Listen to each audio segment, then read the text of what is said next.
Lech Lecha, go out.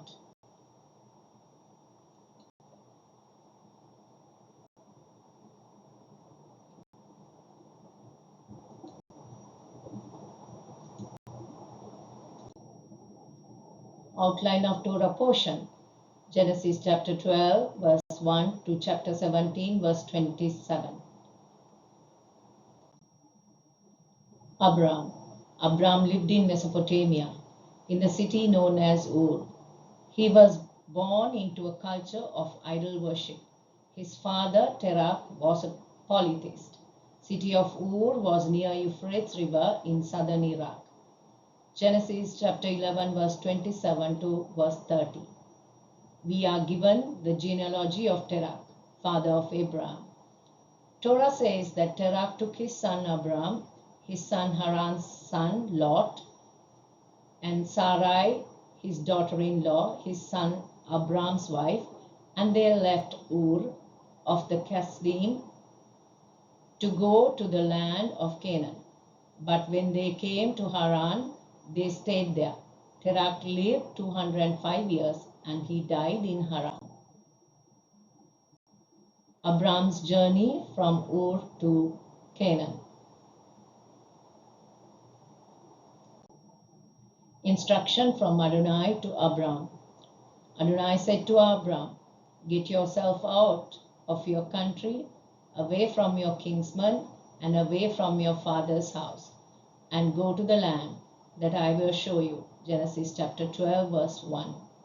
I will bless you, and I will make your name great, and you are to be a blessing. I will make you a generation. I will bless those who bless you, but I will curse anyone who curses you. And by you all the families of the earth will be blessed. Genesis chapter 12, verse 2 and 3. Abram's journey of faith. Abram heard from God. God gave him specific instructions. He believed and he obeyed. And God gave him a promise, a big promise. But it was not without challenges. The journey of faith he began was challenged several times. According to Maimonides, a Sephardic Jewish philosopher, at least 10 following 10 times, Abram's faith was tested. First, to leave his homeland. Second, famine in Canaan. Third, abduction of Sarah in Egypt. Fourth, war with kings. 5, son from Haggai. 6, commandment to circumcise. 7, Abimelech abducting Sarah. 8, exile of Hagar. 9, exile of Ishmael. 10, binding of Isaac. Abram leaving his homeland, his first test of faith. What made Abram seek Adonai fervently? Torah says in Genesis chapter 11, verse 30, Abram's wife Sarai was barren. She had no child. In the ancient Near Eastern culture, childlessness was seen as a divine disapproval. This was Adonai's instruction to Abram. Get yourself out of your country, away from your kinsmen and away from your father's house, and go to the land that I will show you. Genesis chapter 12, verse 1. This may have been difficult for Abram to leave his country from his kinsmen and from those whom he knew and associated with. God wanted Abram out of the city of Ur. Abram also forsook his inheritance in Mesopotamia, whether it is significant or insignificant. But he hoped in the greater promise, the greater inheritance given to him by Adonai, and he embarked on a journey to a land that is not known to him. Indeed, is an act of faith. The famine in Canaan, Abram's second test of faith. Terah stayed in Haran. Abram took his wife Sarai, his brother's son Lot, and all their possessions which they had accumulated, as well as the people they had acquired in Haran. Then they set out for the land of Canaan and entered the land of Canaan. Genesis chapter 12, verse 5. Only when he arrived in the land of Canaan, God appeared to him in a vision at Shechem and said, "To your descendants I will give this land." Genesis chapter 12, verse 7. Abram built an altar to Adonai there. But not long after Abram's arrival in Canaan, a famine broke out due to a severe drought. And Abram, Sarah, Lot, entire group of their possessions went up to Egypt. At this point, Sarah still had no child, and Abram still left without a descendant. Canaanite nations still occupied the land, and in addition to a famine hit the land. This was Abram's second great test of his faith. He did not go back, but he continued to hope in the promise Adonai gave him and continued to persevere in his walk with the Adonai. Sarah taken into Pharaoh's house. As strangers sojourning in the land of Egypt, Abram knew his wife's beauty would cause trouble for him. He in fact requested Sarah to say that she is his sister to conceal their marital status. Just as Abram anticipated, Sarah was taken into Pharaoh's house. Pharaoh's princess saw her and commended her to Pharaoh. So the woman was taken into Pharaoh's house. Genesis chapter 12, verse 15. But Adonai was on Abram's side, that he inflicted great plague on Pharaoh and on his household. Pharaoh's wise men and priests must have figured it out as a sign of divine disfavor, and Sarah was returned back to Abram. Abram and Lot separate.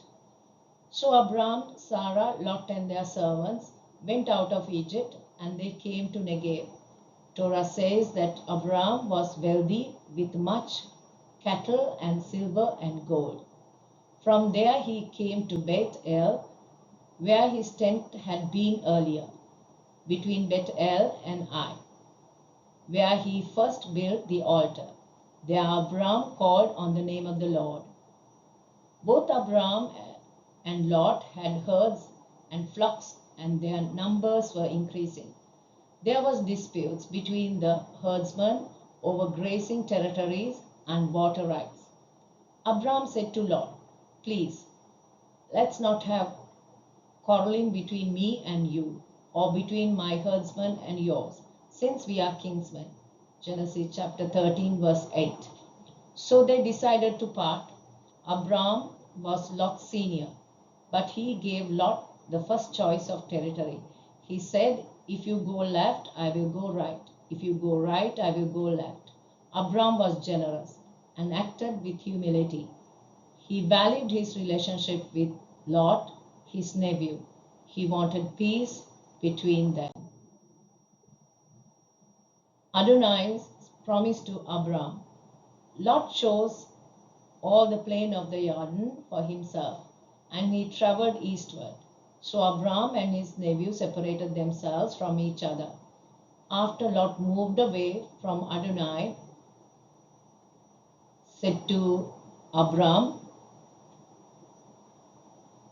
Adonai said to Abram, after Lot had moved away from him, "Look all around you from where you are, to the north, to the south, the east, and the west." Genesis chapter 13, verse 14.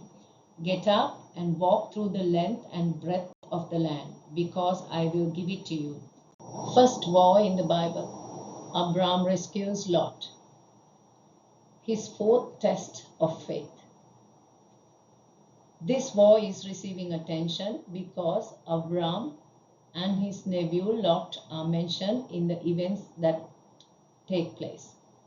In this war, 4 kings allied together and fought 5 kings.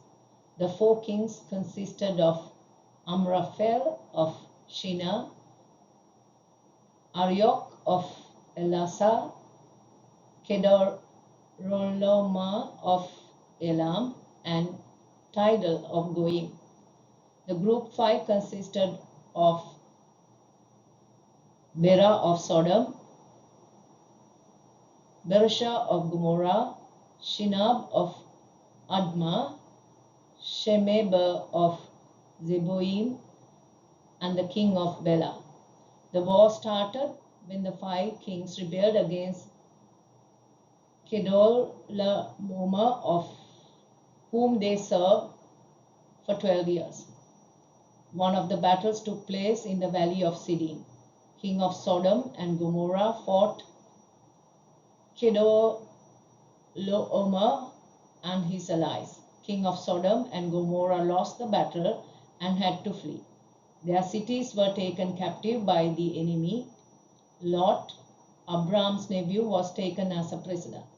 One of the survivors of the battle goes to Oaks of Mamre and informs Abram of Lot's fate.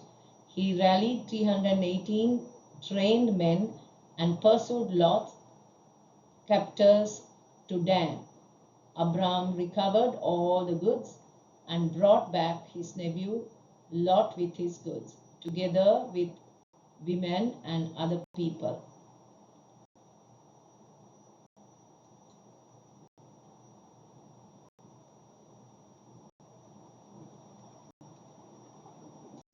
Melchizedek, king of Salem.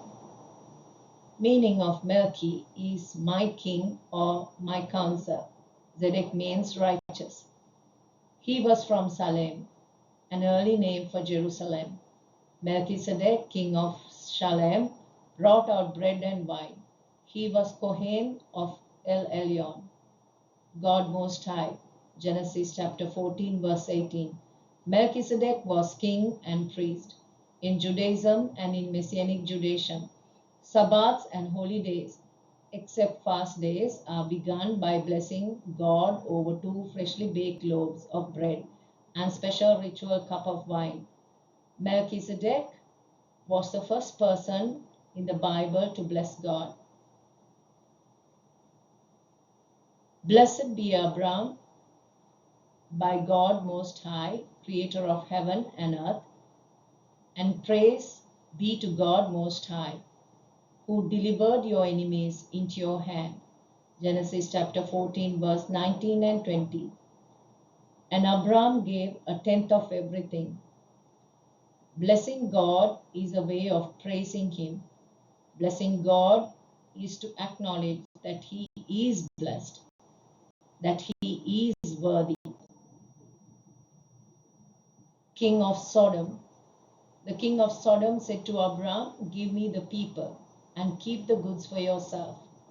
But Abram answered the king of Sodom, "I have raised my hand in an oath to Adonai, El Elyon, maker of heaven and earth, that I will not take so much as a thread or a sandal thorn of anything that is yours, so that you won't be able to say, 'I made Abram rich.'" The offer made by king of Sodom is a very generous one, but Abram refused king's reward, for he knew it could go wrong one day in the future. King of Sodom could try to make credit for Abram's prosperity. Adonai saw that Abram did, and he said, "Do not fear, Abram, I am a shield to you. Your reward shall be very great." Genesis chapter 15, verse 1. God's covenant with Abram. But Abram said, "O sovereign Lord, what can you give me since I remain childless? And the one who will inherit my estate is Eliezer of Damascus." Genesis chapter 15, verse 2. The word of the Lord came to him, "This man will not be your heir, but a son coming from your own body will be heir." Genesis chapter 15, verse 4. Adonai took him outside and said, "Look up at the heaven and count the stars, if indeed you can count them." Then he said to him, "So shall your offspring be." Abram believed, and it was credited to him as righteousness. Adonai said that Abram will possess the land. Abram asked, "How can I know that I will take possession of the land?" Adonai ordered Abram to bring a heifer, a goat, and a ram, each 3 years old, along with a dove and a pigeon. He brought them, cut them into two, and laid each half opposite the other. He did not cut the birds. When the sun had set in and darkness had fallen, a smoking firepot with a blazing torch appeared and passed between the pieces. That day Adonai made a covenant with Abraham. I have given this land to your descendants, from the Wadi of Egypt to the great river, the Euphrates River.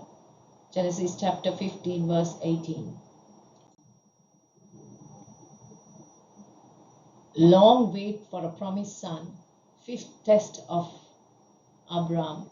So Sarai said to Abraham, Hear now, Adonai has kept me from having children. So go in and sleep with my slave girl. Maybe I'll be able to have children through her. Abraham listened to what Sarai said. Genesis chapter 16, verse 2. Sarai remained barren, and her childbearing years were long gone. She knew of the promise given to Abraham. She may have not wanted to see her husband's dream being washed away, so she considered adoption. In those days, men practiced polygamy.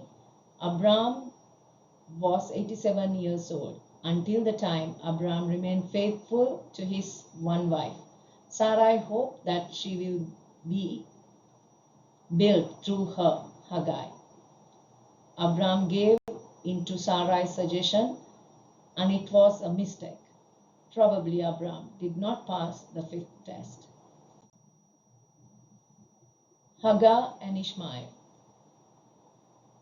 He went into Hagar, and she conceived, and when she saw that she had conceived, her mistress was despised in her sight. Genesis chapter 16, verse 4. Sarai's plan seemed to be working at the beginning, but human nature started to play. Hagar realized that she has gained an important position by conceiving Abraham's child. Hagar regarded herself as a wife of equal standing. For Sarai, her plan got backfired. She went complaining to Abraham, and Abraham realized that Hagar does not respect Sarai and does not consider herself as Sarai's servant. So Abraham said to Sarah, Behold, your maid is in your power. Do to her what is good in your sight. Genesis chapter 16, verse 6. New covenant with Abraham. Adonai made a new covenant with Abraham. He said, I will establish my covenant between me and you, and I will multiply you exceedingly. Genesis chapter 17, verse 2. The new covenant does not abolish the old, but stands on the foundation of the old covenant. Adonai reaffirms the same promises given to Abraham, but now with a better scope. Abraham will not only be a father of a nation, but will be the father of multitude of nations. Genesis chapter 17, verse 4. He will cause Abraham to be fruitful and will make nations of him, and kings will come forth from him. Genesis chapter 17, verse 6. Land of Canaan will be given to Abraham's children, his descendants, as an everlasting possession. Genesis chapter 17, verse 8. Promised son to be born through Sarai within a year. He will be named Isaac, and God's covenant to continue with Isaac. Genesis chapter 17, verses 16 and verse 20 and 21. As a sign of the new covenant relationship, Adonai changed Abraham's name to Abraham and Sarai's name to Sarah. Here is my covenant, which you are to keep between me and you, along with your descendants after you. Every male among you is to be circumcised. You are to be circumcised in the flesh of your foreskin. This will be the sign of the covenant between me and you. Genesis chapter 17, verse 10 and 11. God's covenant promise to Abraham is concerning reproduction and progeny. Adonai selected a relevant part of Abraham's body to be a covenant sign. Adonai gave Abraham and his household a unique commandment that would remind them of the covenant between Abraham and his seed.